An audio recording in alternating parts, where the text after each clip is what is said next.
we're fortunate to have with us RAP Senior Advisor Mike Hogan to conduct this tour for you. Splitting his time between RAP's US and EU teams, Mike works on issues related to power market design, integration of low carbon supply, system planning, and demand response. He previously directed programs promoting the full decarbonization of the European power supply for the European Climate Foundation, and in a previous life, he had a long career in power project development with firms like General Electric's Power Systems, JMC, Intergen, and Direct Energy. Mike has also earned degrees in business administration, planning, and aerospace engineering. Now, before we get to the substance, let me explain how this webinar is going to work very briefly. Mike has about a half-hour presentation.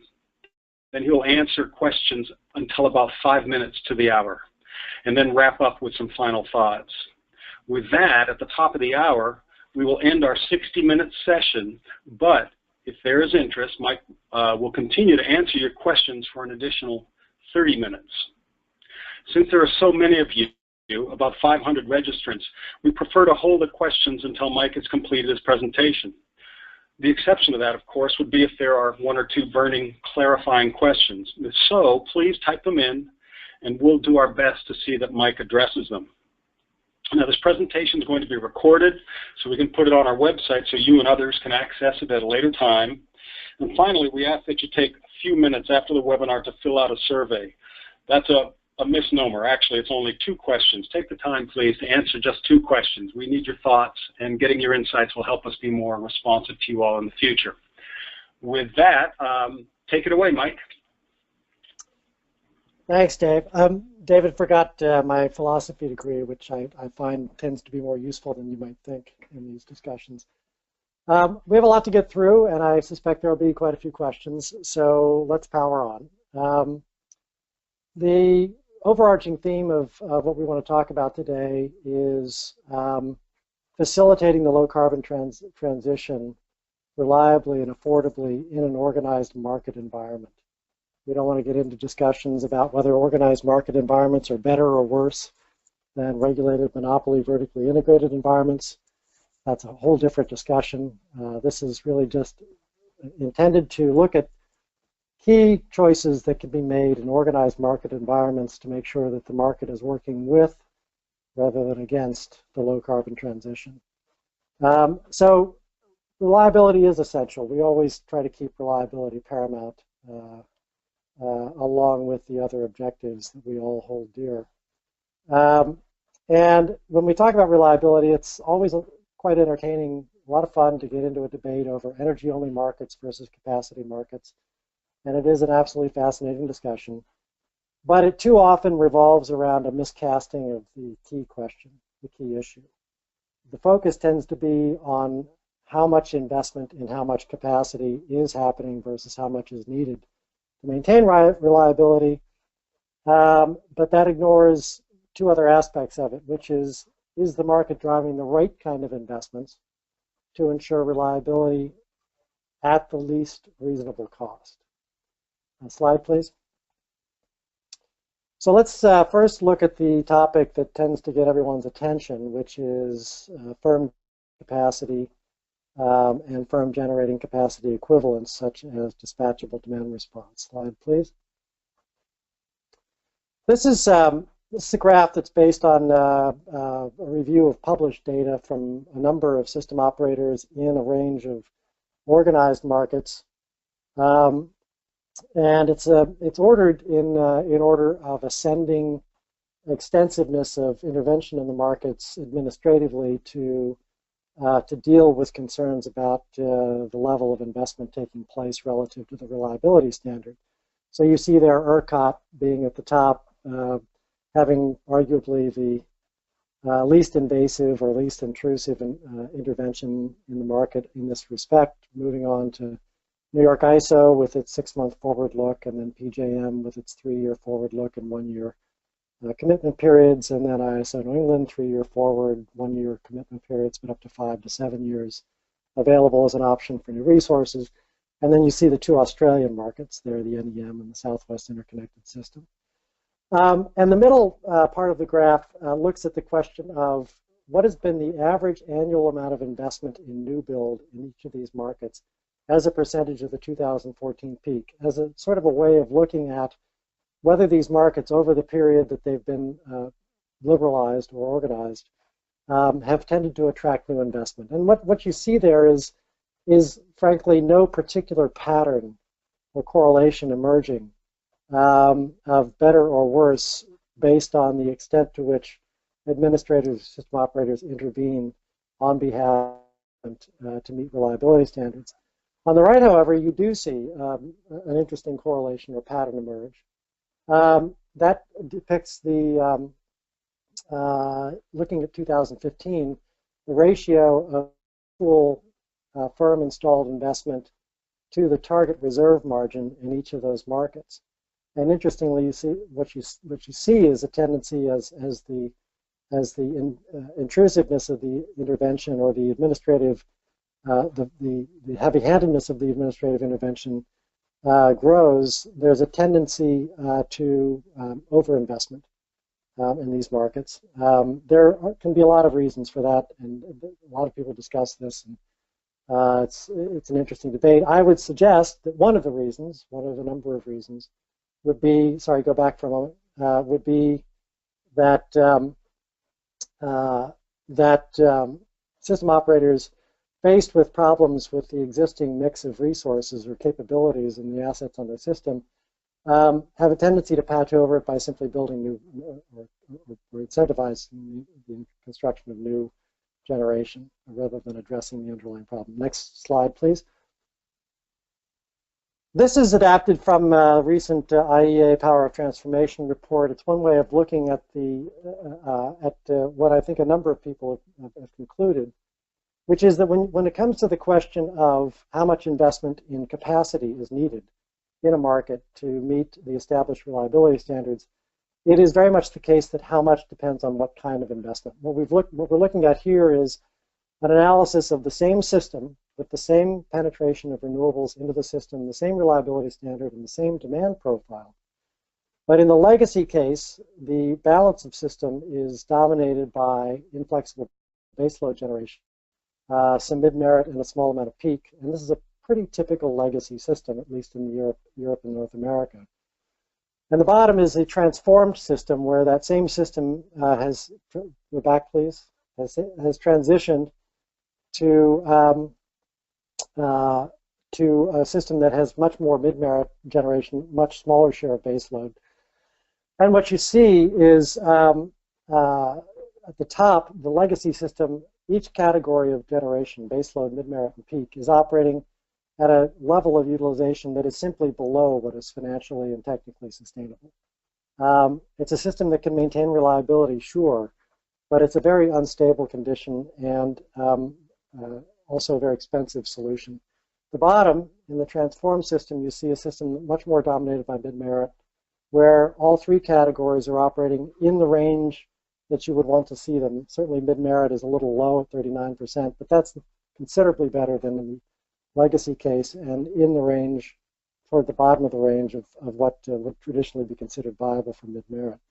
And the key point here being that the difference in capital investment between these two cases to meet the same reliability standard with the same demand and the same penetration of renewables can be as much as 40%. In other words, the transformed system can see a 40% less capital investment required to meet the standard. Next slide, please. Slide, please. So let's look at what one could argue is perhaps the most successful case of a market that has approached this question of reliability from the perspective of how much capacity is needed. In order to meet the reliability standard. PJM, this is a graph that many of you will have seen. It's from one of the Brattle Group reports. Shows the amount of capacity that has left the system and how much capacity has come into the system during the period when PJM's RPM, reliability pricing model, has been in place. Next slide, please. And next slide, please. Yeah, okay. And but it's interesting to look at the evolution of the PJM capacity market over that period. It started the first auction in 2007, with capacity as a single product. And if you look at capacity markets, around the world, the capacity, there's a very consistent that they are based on capacity as a single product. And there's some good reasons for that. And so in 2011, as PJM gained experience with the capacity market, you see that there was an attempt at least to subdivide the demand response portion of the capacity market into three categories based on the capabilities of different types of demand response and the value of those capabilities to maintaining reliability at least cost on the PJM system. Next slide, please.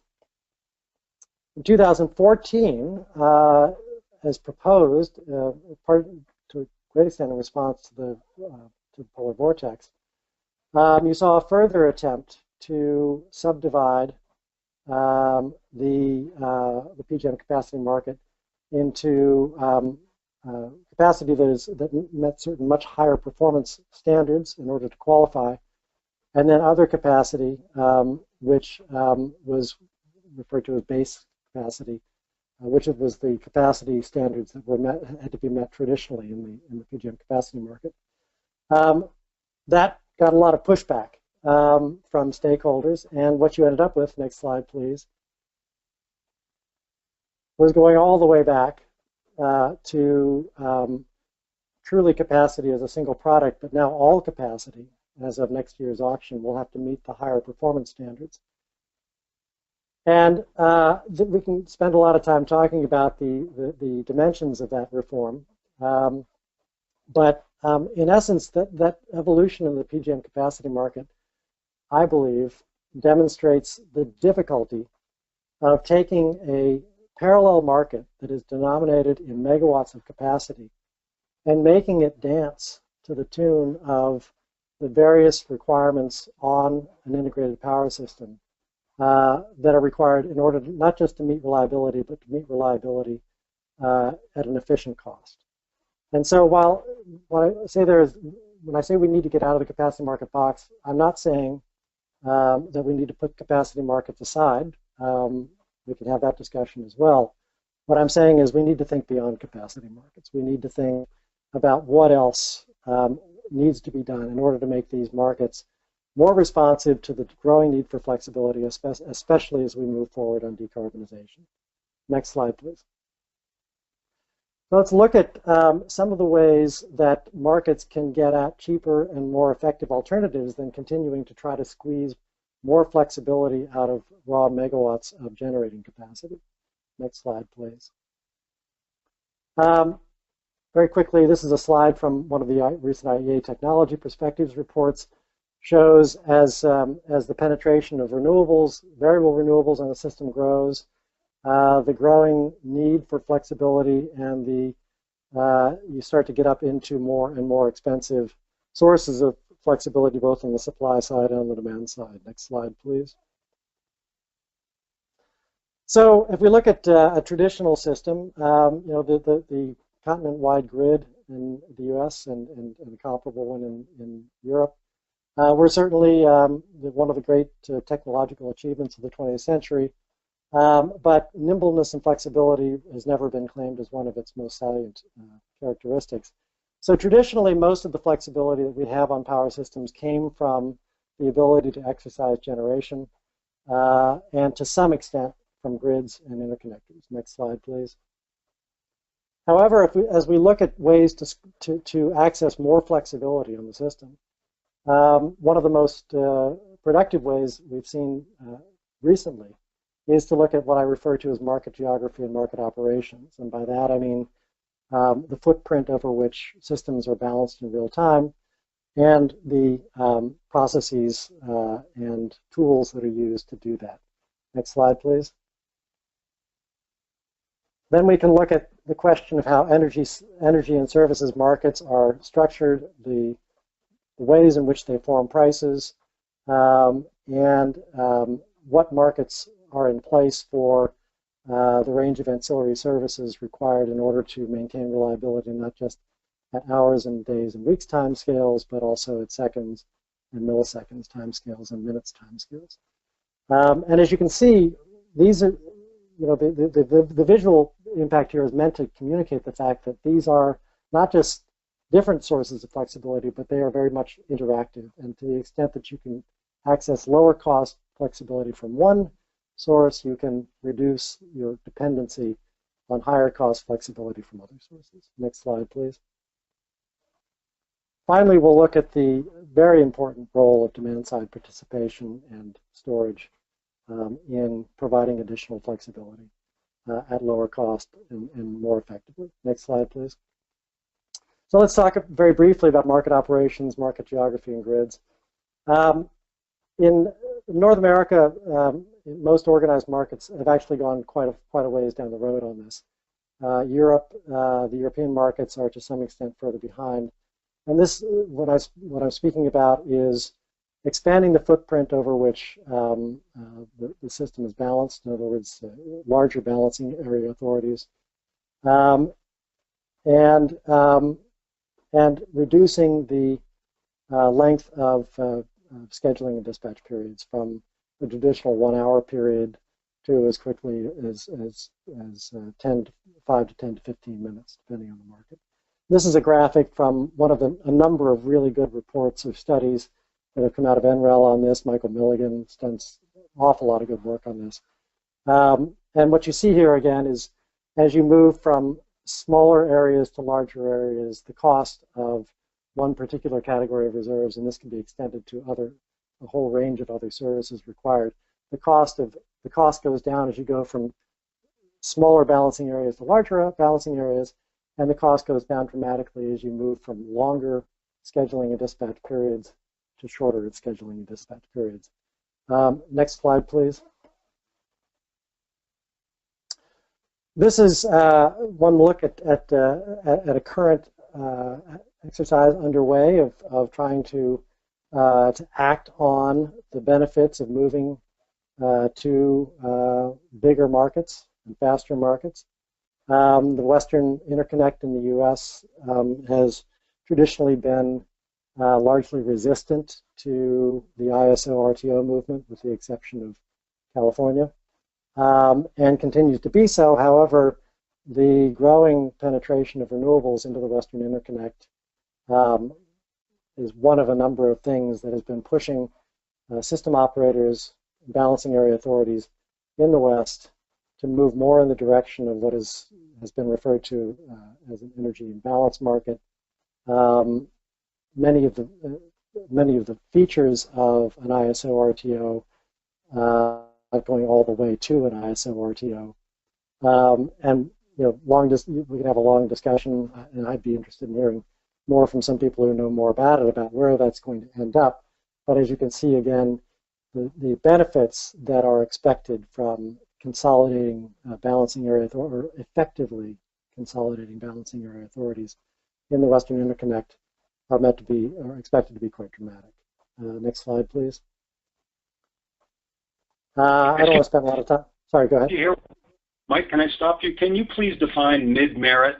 And then there was a question as to what years are covered by average annual new bills as a percentage of 2014 peak. This was an earlier slide. Okay. Mid-merit is what is traditionally the term used, or intermediate is another one that I used in my early days at GE, is the category of generation that is between baseload, which is generation that for economic and technical reasons is really very much likes to be turned on and left on for long periods of time at full load, and peak, which tends to be small combustion turbines and diesel generators that is economic to have sitting around for long periods of time waiting for very tight system conditions to be started up in 30 minutes or less and run for a few hours and shut down. In between those two extremes is mid-merit, which is things like flexible gas-fired combined cycle plants and some of the more flexible coal plants, which is able to do what's called load following. So as demand rises and falls in the course of the day, in the course of the week, this is the generation that will tend to ramp up and ramp down, and even in some cases shut down and turn back on overnight in order to follow those hourly, daily, weekly variations in load. So that's what mid-merit is. The periods for those different markets were different because each market has been liberalized for different periods of time. So, for instance, in the case of ERCOT, it's going back to 2000. I won't remember off the top of my head what the periods are for all of them, but they're all sort of in the range of 6 to 12 years of data, depending on how long they've been operating. Thank you. Okay. So where were we? We seem to have lost the slide here. You're on slide 21. Okay, but my screen is just showing a fragment of a slide. Is everyone else having the same problem? Markets that reduce grid congestion. Okay, but now I see the wrap page. There we go. Okay, I didn't want to spend a lot of time on this slide. This is really just getting to, and there are a number of, let's move on. Now that was really trying to talk about the benefits of locational pricing and competitive transmission, looking at two different very, very hot Augusts in ERCOT, one in 2011 and then this August. And despite the fact that both exhibited record demand in the market, very different performances in terms of pricing. And that'll be good or bad depending on your perspective. But from a consumer's perspective, what you see is a system that 5 years later is much better able to handle those sorts of conditions. And a big part of that is, I think, can be attributed to the fact that ERCOT has moved to go more and more granular on locational pricing, as well as, of course, the implementation of their CREZ program to improve the transmission interconnections between the West and the other zones of Texas. And you see there some of the pricing benefits. Next slide, please.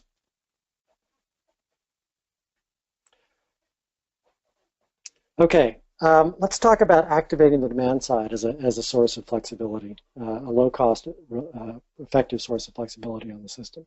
Next slide, please.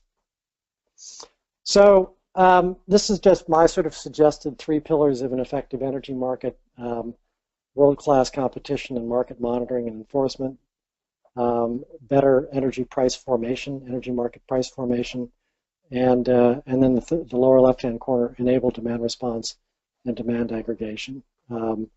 Next slide, please.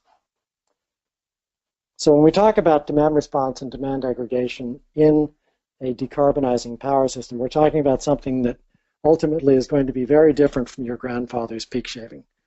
We're talking about demand response that can be bidirectional, that can not just decrease demand, but also increase demand in response to less controllable changes in supply, and can do it not just a few times during the summer peak period, but could do it day in and day out, 7 days a week, 365 days a year if necessary.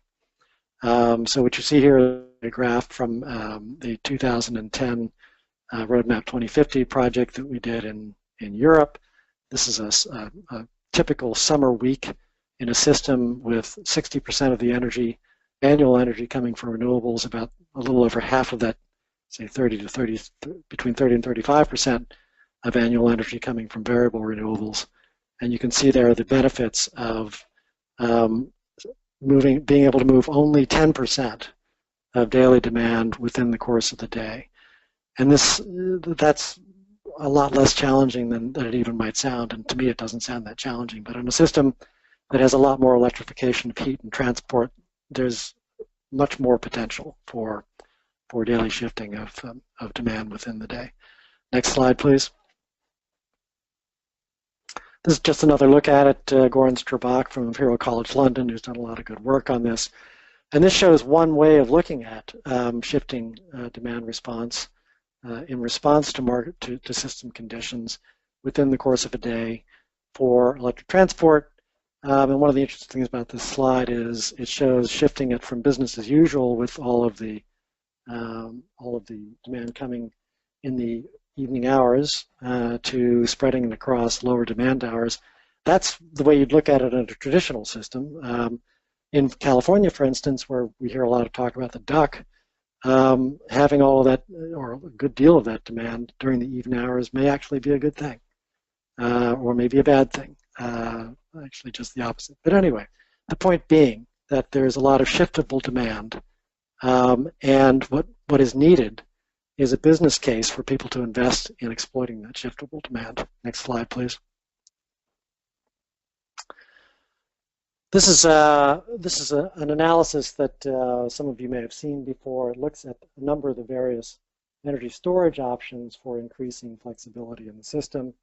Battery-based storage technologies in the orange, some special purpose specialty storage options in the gray, and grid scale or traditional or maybe less traditional utility scale options, pump storage, hydro, and compressed air energy storage in the blue.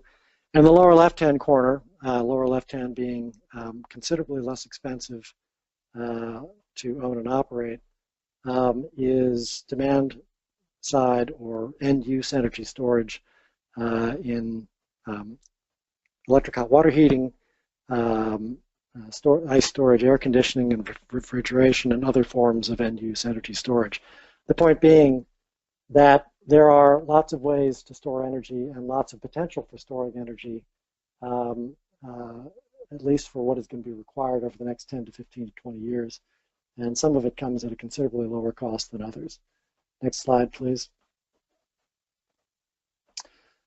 So if we look at demand response and look at the keys to making it happen, there certainly is automation and control technology. Obviously, a lot of this is only going to happen if it can be done in a way that is both convenient for consumers and offers them some sort of benefit. And automation and control technology play a big role in that. Dynamic retail prices, which is something which is beyond the scope of this discussion, but is very critical. Demand aggregation, to the extent that you need demand to be dispatchable and to access large amounts of smaller demands. And then finally, market price, energy market pricing, integrated energy and reserves pricing in the market, which we'll talk about now. Next slide, please. So energy market price formation is a big topic, and it's important in driving investment and flexibility, not just in demand side, but in all forms of flexibility, but certainly important in creating the business case for investment and demand response, innovative demand response technologies. Next slide, please. So a lot of discussions about energy market price formation proceed from some fundamental misunderstandings of how energy market prices are meant to be formed in the security-constrained economic dispatch market model that we currently operate or are supposed to operate in most of these markets. And what you see here is a representative rack-up of the full marginal costs of a whole range of actions that are required in order to keep the lights on in these markets. Most of the discussion, most of the understanding about energy market price formation focuses on the first and maybe the second line item in this rack-up, when in fact there is a very wide range of actions that are taken by a range of stakeholders, very importantly, obviously, including the system operators, that have a very wide range of full marginal costs that range right up to an average value of lost load. Let's say in this case of 9,000 euros a megawatt hour. Next slide, please. So if we look at the way energy prices are currently formed in a lot of these markets, and the way that a lot of people have a tendency to understand, or I would say misunderstand, the way energy price formation is supposed to happen in competitive, security-constrained economic dispatch energy markets, this is what it looks like, with prices capped in most cases at a level well below the average value of lost load, with no accounting for the demand for operating reserves and other ancillary services required in order to meet the reliability standard. The only accounting for demand is the demand for energy itself. And with a number of actions that the system operator has available to them to take after you run out of the energy or the capacity that can be dispatched into the day-ahead energy market that are not reflected in energy prices. Next slide, please. This is a look at the way energy prices should be formed in a fully functioning energy market, with the demand for reserves factored into the demand for energy and reliability, and with the price cap lifted to something closer to the average value of lost load, and with all of the actions that are available to and used by the system operators on the supply side in order to keep the lights on reflected in the marginal cost supply curve. And you can see that that in a market that fully prices the cost of both energy and reliability, the clearing price, which previously on this same system stress day was clearing at 80 euros a megawatt hour, is now clearing at 2,000 euros a megawatt hour. That reflects the full marginal cost supply curve. If we look at the next slide, which is the evolved market clearing dynamic, we see that the higher price opportunities available for flexible resources able to respond under system stress conditions, we can see the moderating effect that responsive demand can have on clearing prices. But we can also see the important role that proper energy price formation plays in creating the business opportunity, the business case for entrepreneurs and investors to actually invest in the resources, the flexible resources that the system would actually need or would actually place value on as the need for flexibility increases. Next slide, please. This is just another look, and I don't want to spend a lot of time on this, but this is data from ERCOT that shows some of the effects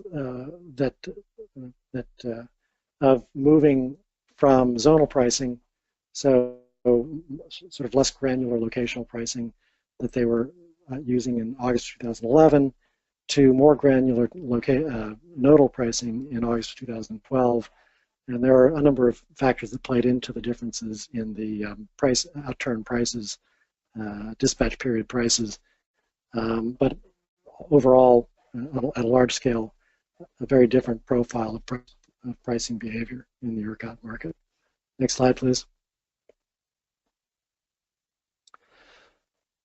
It's fun to talk about how you would get to a very, an ideal or a theoretical, an academically theoretical perfect price formation in energy markets.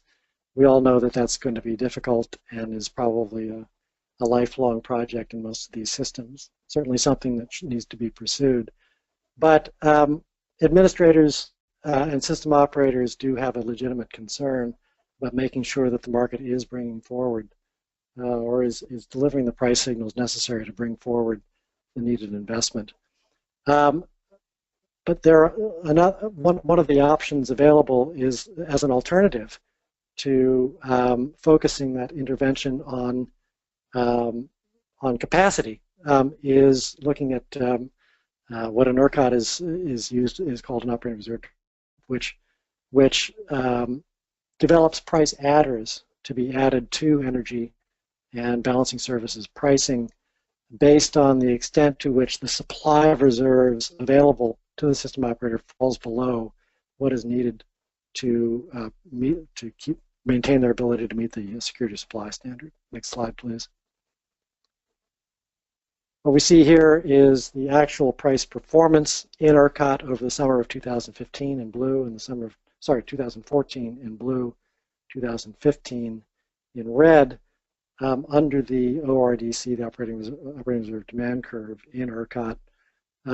And you see not only a ramp up in scarcity pricing, but a ramp up in that provides resources on the system far enough in advance and at intermediate levels of pricing the opportunity to respond and avoid more extreme and more catastrophic shortages on the system. Next slide, please.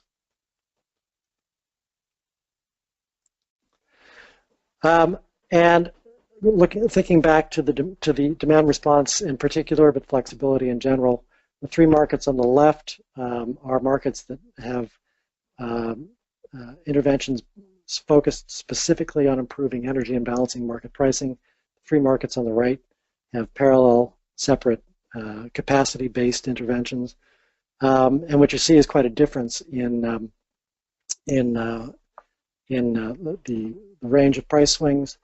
And that difference is not, at the risk of oversimplifying, that difference is the picture of the value of flexibility. Without that difference, planners, system operators are flying blind as to what flexibility is needed and what it's actually worth. And investors and entrepreneurs who could develop the products and invest in them that would be valuable in addressing what those swings represent, which is swings between surplus and shortage, are left to look for handouts from system operators and from government, handouts that would probably only last for limited periods of time, may or may not represent what those products and services are actually worth, and would be designed to expire based on the expectation that somehow magically those products and services would become commercially viable in a market such as those on the right, without the price signals or the business case that they would need to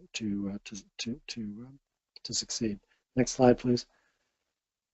And it's also worth noting that while the markets on the left may have sharper pricing and wider swings in short-term prices, it is certainly not the case necessarily, or I would argue even at all, that that translates into higher average pricing. And while there are a lot of things that factor into the average prices in these markets, certainly you can see there that even before adding back in the price impact or the cost impact of the capacity mechanisms, there's a significant price advantage in the ERCOT market. And again, I don't mean to oversimplify it. There are a lot of factors that go into that, but it would be difficult to argue that those sharper prices are necessarily driving higher prices for consumers. Probably just the opposite. Next slide, please. So very quickly, if we look at the evolution of various market structures, we start off with early on the rudimentary energy-only markets. Then over time, there was an addition of very basic fixed single product capacity markets. And as we gained experience with those and with the energy-only markets, we began to see some limited segmentation, for instance, of the demand response product in PJM. At the same time, on the market-driven side of the ledger, we started to see more sophisticated ancillary services markets, both in terms of daily auctions as well as smaller minimum bid sizes. We've begun to see a lot more energy market improvements driven by FERC and by some of the ISO RTOs. On the administrative side, we've seen a move certainly in ISO New England and PJM towards a single product capacity market with much more scarcity event type risk reward associated with it. On the market side, much more explicit reserve shortage pricing interventions. And I would argue that ultimately the trajectory is towards phasing out markets that are ultimately specifically targeted or denominated in megawatts and moving towards markets where investment decisions are much more predominantly driven by better energy and balancing services market pricing. But that's one view of the evolution of organized markets. Next slide, please. Very quickly, let's talk about the implications of all of this for the continued deployment of renewables. Next slide, please. So over time, we've seen a lot of progress on integrating conventional generation and demand-side resources in some of these markets. And I think, broadly speaking, certainly at least in North America, that's been good progress, despite efforts to push back against it. Much more progress remains to be made in Europe. But the question remains, over time, how do we consolidate the rest of the system resources into something that looks like a unified market structure? Next slide, please. In the near term, I think we would say very clearly the answer is, it's for the time being, it's not a relevant question. In most markets in both Europe and in North America, the fact of the matter is that the market is saturated, or in some cases oversaturated with capacity, and simply leaving it to the market, regardless of what your view is on whether renewables and other zero carbon resources are competitive in the market, the fact is the market doesn't need new capacity and won't need new capacity, net new capacity, for some time to come. There will come a time, once we start to move through and out to the back end of this transition period, when market-driven additions of capacity will make good economic sense. But for the time being, we're talking about a transition to a low carbon, from a high carbon to a low carbon resource mix that needs to take place in the context of a market that is fully served and will remain fully served, most likely for some time to come. Next slide, please.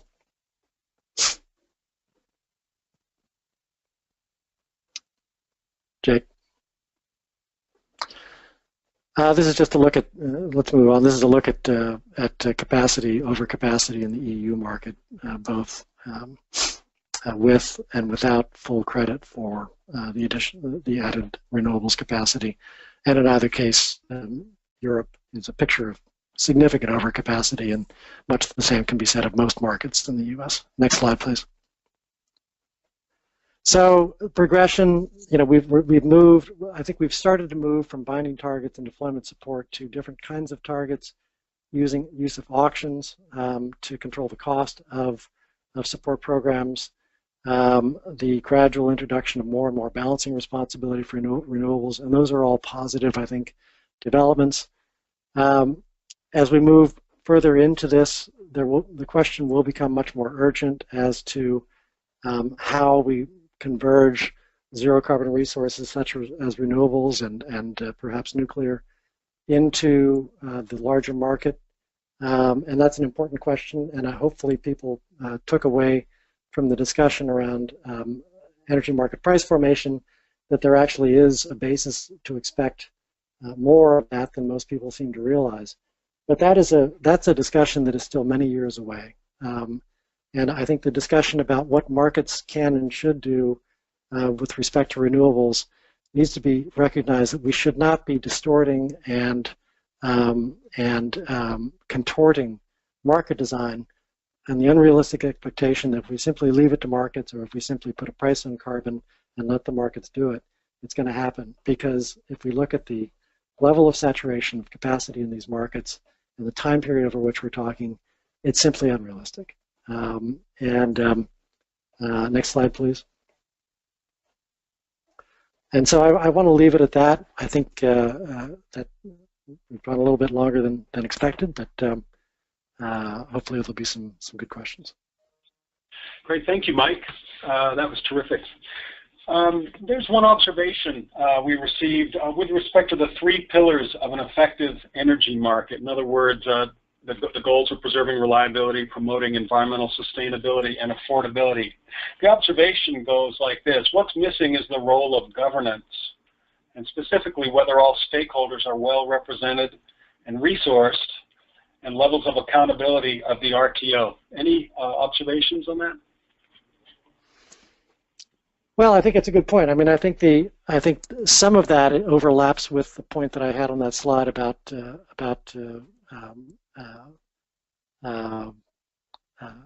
competitive markets, strongly monitored and strongly enforced.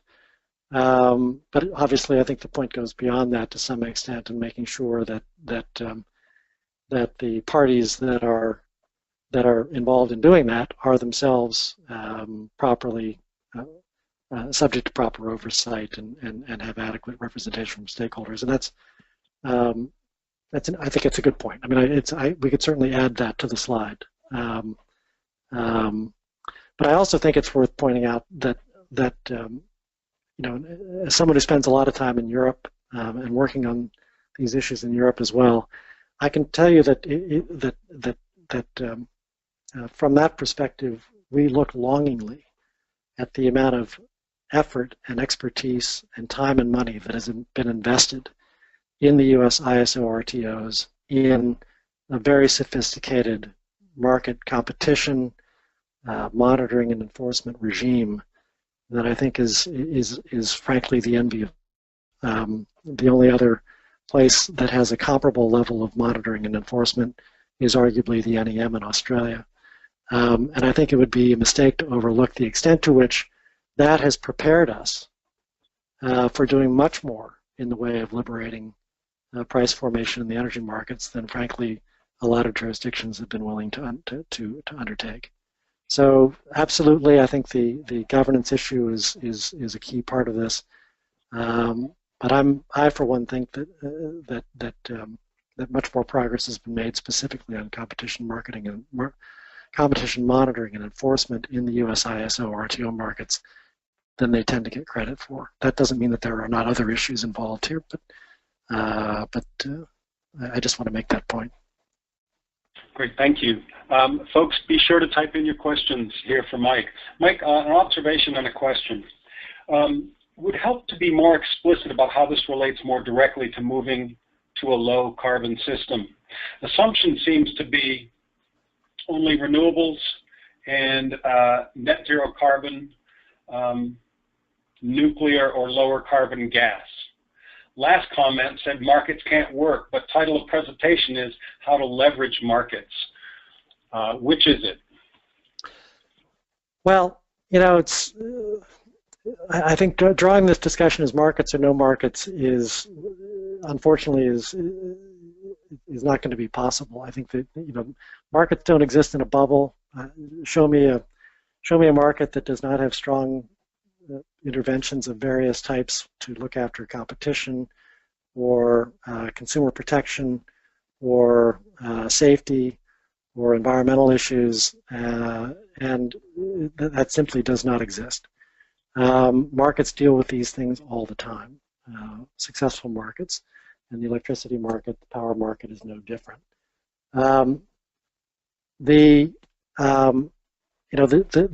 The decision to move to a low or zero carbon power system by sometime between 2030 and 2050, which is one that we really can't avoid, is a policy-driven decision. And it's one that is being imposed on a system that, as I said, is already fully served or in most cases overserved with existing capacity. And most of that capacity has many years of technically useful life left in it. And so that, some sort of policy-supported or policy-driven deployment is unavoidable. That does not mean, and I think it's a fallacy for people to say that markets cannot operate in that environment. I think that's I don't think that's a defensible position. I think the role of markets in that environment, as they are in any commodities market where there are various social policy-driven interventions, is to respond as nimbly and efficiently and reliably as possible. And I think that is why it's important to focus on how these markets maximize their ability to recognize, value, and pay for investments in the kinds of resources that are going to be needed over time to allow the market to respond efficiently and reliably to these unavoidable policy-driven interventions in the market. And carbon pricing will be just another one of those.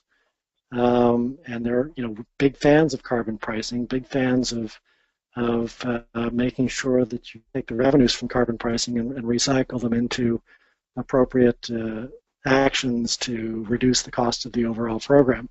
But it's also important to recognize the limitations of carbon pricing. And there are a number of those.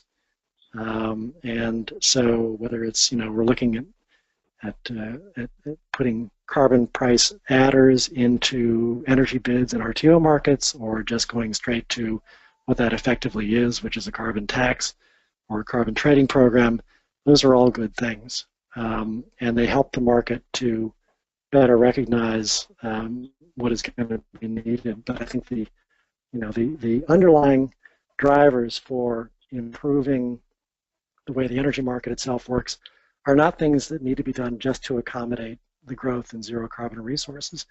There's an implication there that the market would otherwise work. Excuse me, my assistant. The market would work just fine. That the market's working just fine otherwise. And in fact,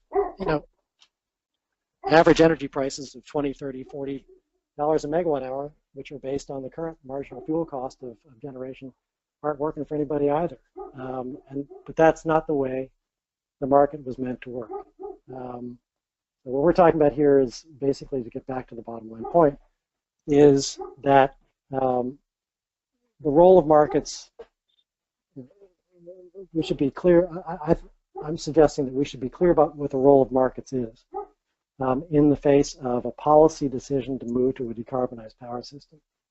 And the role of markets can play, certainly, absolutely can play and should play, if they are operating, and there are key decisions that need to be made to make sure that they operate this way, is to reduce the cost and maintain the reliability at least cost of the system as we move through the transition.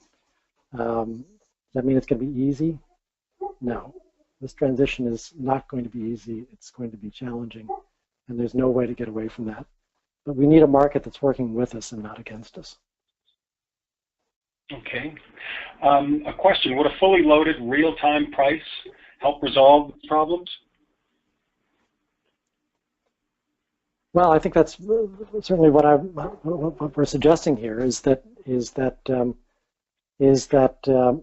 having a real-time energy price and energy and balancing services or ancillary services prices that fully reflect the actual full marginal cost of keeping the lights on at all times, consistent with the established reliability standard, and that's an important qualifier, is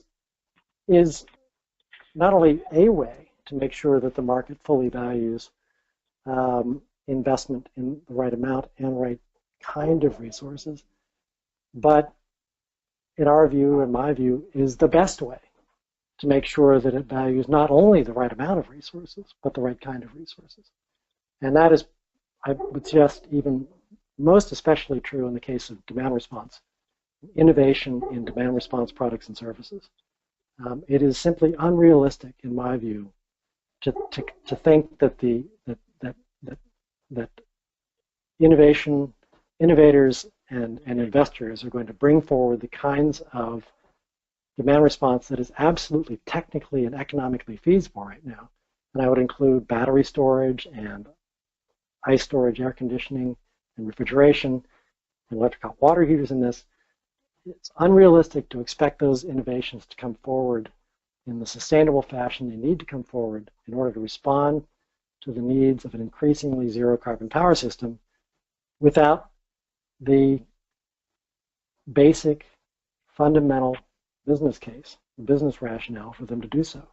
And yeah, you can do that through regulation, and there's going to have to be some regulation. The idea of imposing some sort of product standards, for instance, on electric hot water heaters, as our colleague Jim Lazar likes to talk about, I think is I don't have an argument. I don't have an issue with that.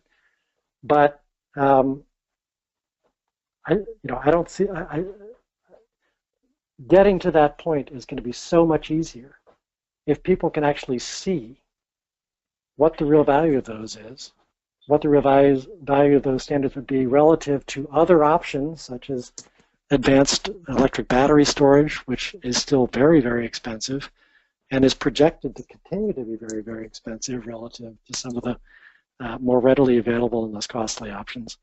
And I just think we are in a position now, because we have world-class competition monitoring and enforcement in many of these ISO RTO markets. We're in a position to start to let real-time energy and ancillary services market prices tell us what we need and what it's worth. Okay, we're getting near the top of the hour. We have time for you to answer one more question before you wrap up. Mike, is it worth revisiting the 1 day in 10-year loss of load expectation target as part of an evolving market design? You're not going to get me to say that. Is it worth revisiting it? I think it's worth being much clearer about what it means, certainly. I think Brattle Group in particular have done a lot of good work on that, of elucidating what it actually means in practice and what it implies, for instance, for a value of lost load, and the number that it implies for a value of lost load in practice is pretty absurdly high. It's in the hundreds of thousands of dollars a megawatt hour range.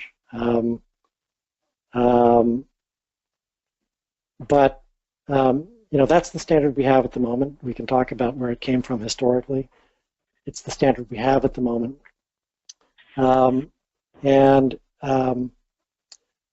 are different ways to enforce it or ensure that the investment comes forward as needed to meet it at the lowest reasonable cost. And what we're saying is that there is much more potential to do that with mechanisms or tools other than capacity markets. Perhaps in addition to capacity markets, we're seeing that dynamic starting to evolve in PJM and ISO New England, for instance, with FERC pushing for more and better and sharper energy market pricing.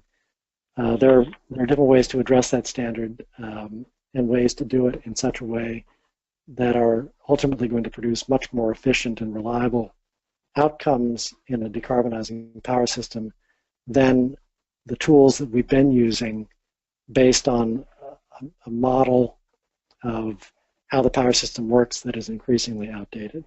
But the 1 in 10 standard, that's a whole different discussion, and I think we don't need to revisit it necessarily in order to deal with what we're talking about here.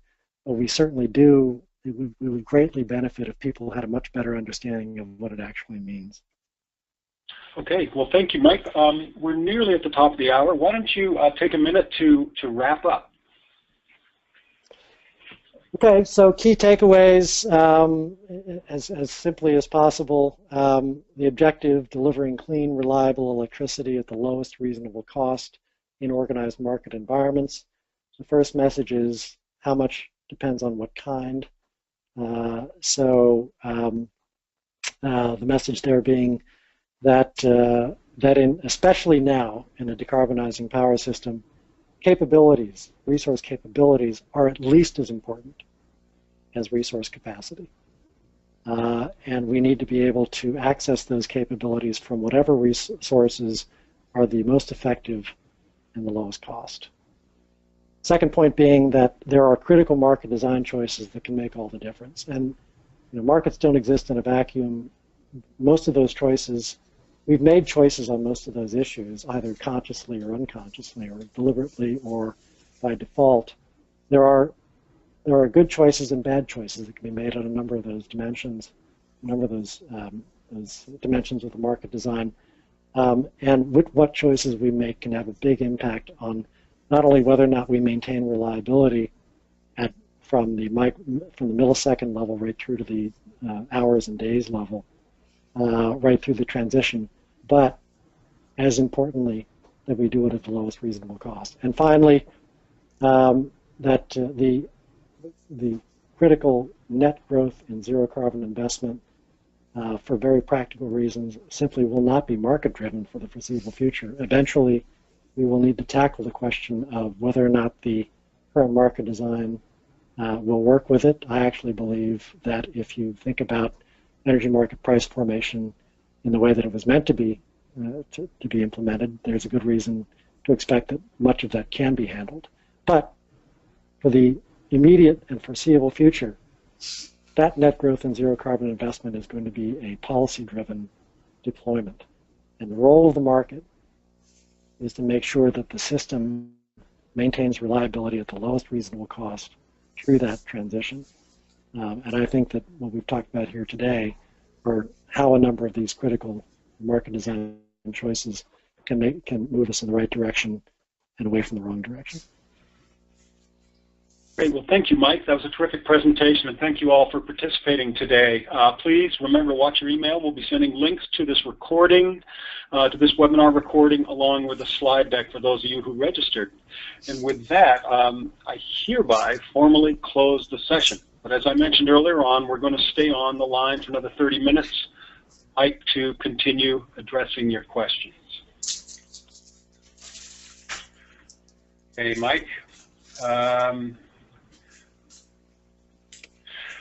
Here's a question. What does the analysis say about changes needed in the mix of natural gas generation and market rules affecting existing and new gas generation?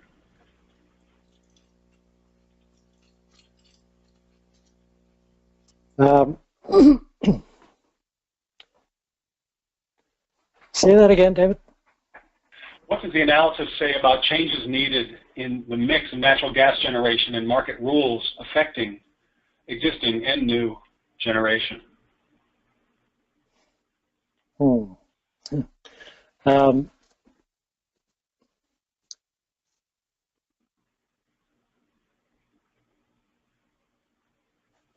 I mean, I think the evolution that or the most recent steps in the evolution of capacity markets that we've seen, particularly in PJM and ISO New England with the pay for performance reforms, certainly, in my view, move us in the right direction in terms of how gas-fired generation is treated on these power systems. I mean, I'm going to be considered a traitor to my class here because I've developed a number of gas-fired power generation plants over the years, and so I think I have a pretty good perspective on this. But I think a lot of gas generation has gotten a bit of a free ride in capacity markets through much of the history of the forward capacity markets, in the sense that all they had to do was demonstrate that the plant itself was capable of providing firm capacity during system stress events, and didn't need to worry about whether or not the upstream arrangements for supply, transportation, and storage of the gas itself were as firm as they should be during those periods. And I think what we've seen now is a move in those capacity markets in the direction of placing that responsibility on the gas-fired generators where it belongs.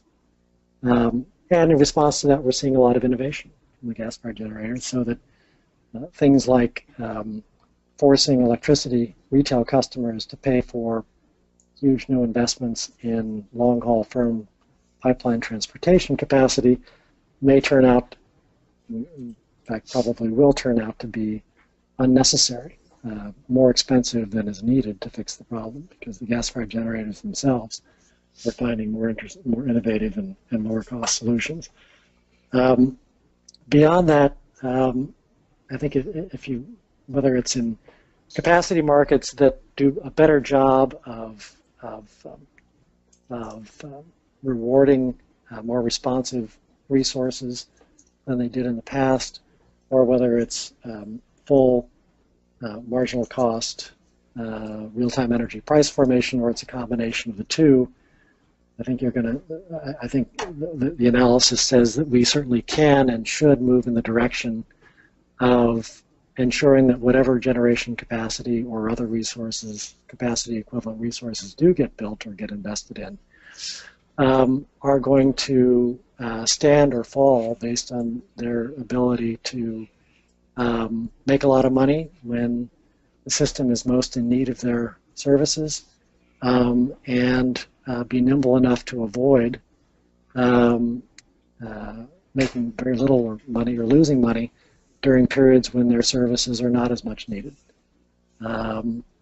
That obviously presents some challenges for some resources that are perhaps we might like to keep around for a while. For instance, some of the existing nuclear plant, and I'm not going to, RAP certainly doesn't, I don't think we want to take a position on that in particular right now, but if in a given market environment there's a desire to keep some existing nuclear on the system because of its characteristics as a zero carbon resource, there is certainly a challenge as to how much of it there is as a percentage of the overall system and whether it's compatible in the long term with the zero carbon transition.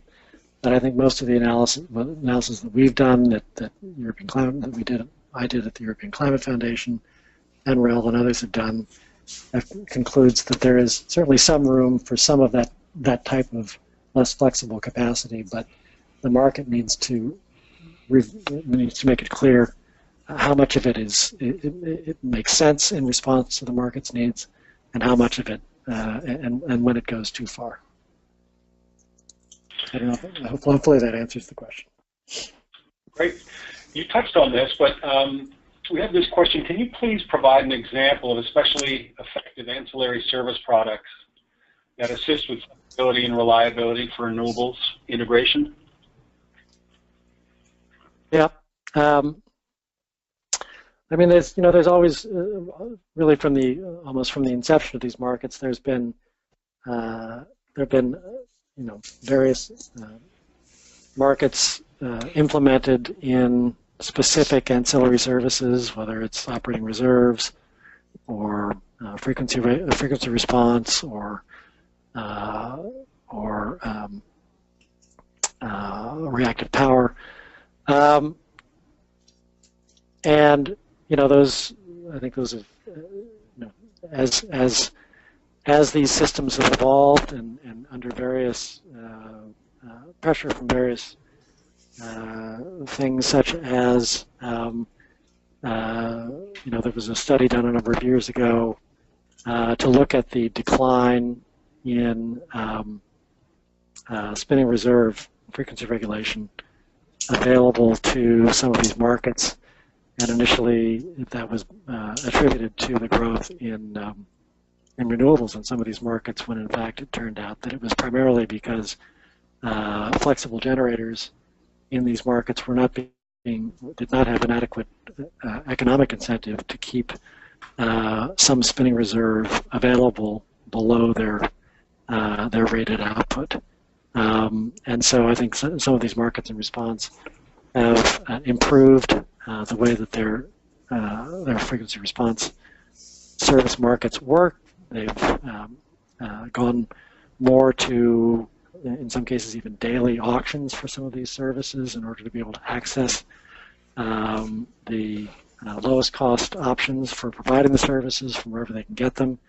And I think the experience has been, and I don't want to speak for instance, PJM, but I think the PJM would say that the experience with that has been extremely good, both in terms of the reliability of the response, but also the cost of the response. Part and parcel of that has been to do things like reduce the minimum bid size and participation in some of these services. And now as we move further down the road of decarbonization, we're going to see more and more of certain services that have become important. There's been a lot of focus on some of the really shorter term things like frequency response, but most studies tend to say that while there would be some increase in the demand for that type of response, the bigger impact is going to be on things like multi-hour ramping and on the need for system inertia. And so, I think we're going to have to continue. I expect we'll continue to see evolution and improvements in the sophistication of those ancillary services markets, and expanding the use of markets to access sources of those services, less traditional sources for those services than the traditional source, which of course was almost always generation. And some of the services were provided just fine by generators for a long, long time in response to what was needed in the system. But in reality, in some cases, generators, the response, the services that they provided were not particularly refined or precise and can be quite expensive. And it turns out that there are lots of other sources that can provide those services. Demand-side aggregators, demand aggregators of industrial demand response, for instance, can provide certain types of frequency response extremely accurately and very economically. And I know PJM is finding that that's a great place to go. And they've evolved. Again, we talked about market operations and market geography. They've evolved the way that they go about procuring those reserves, those services, in response to the growing need and response to the emergence of alternative sources. Okay. One final question. What do you think about the possibility for the divergence of energy markets from flexibility services? I think the question is referring to the idea of instead of trying to improve the way that energy markets express the value of and the demand for flexibility, of going towards something similar to capacity markets, setting up flexibility markets. You're going to conduct an auction not just for capacity, but now you're going to conduct an auction for flexibility. I'm not a fan, and the main reason I'm not a fan, well, several reasons. One is I think the experience with separate parallel markets is that you end up with creeping complexity, with solutions that turn out from time to time to be suboptimal, and with much the same controversy you would have had in the first place if you simply tried to do it through or probably more controversy than if you tried to do it through the energy markets in the first place. But the other reason I'm not a fan is that if you look at any number of the studies of technical challenges and the technical progression of decarbonization, one of the most universal conclusions you come to is that what kind of flexibility the system is going to need is going to be highly mutable over time. And it's going to change as you go further and further down the path of decarbonization, and how it changes and what kinds of flexibility are going to be valuable and how much of different types of flexibility are going to be valuable will be highly dependent on which pathways you choose and how the technologies evolve. And I think it's just very difficult, very, very difficult for the best of system operators and central planners to be able to look forward with any confidence and say what kind of flexibility from what kind of resources they're going to need and are going to be valuable 3, 5, 7, 10 years down the road. Okay. Well, Mike, thank you very much for the terrific presentation. And all of you stayed with us until about 2:15 today. Thank you again for joining us. I think we're finished. I hope everybody has a great rest of their day. Thank you. My pleasure. Thank you.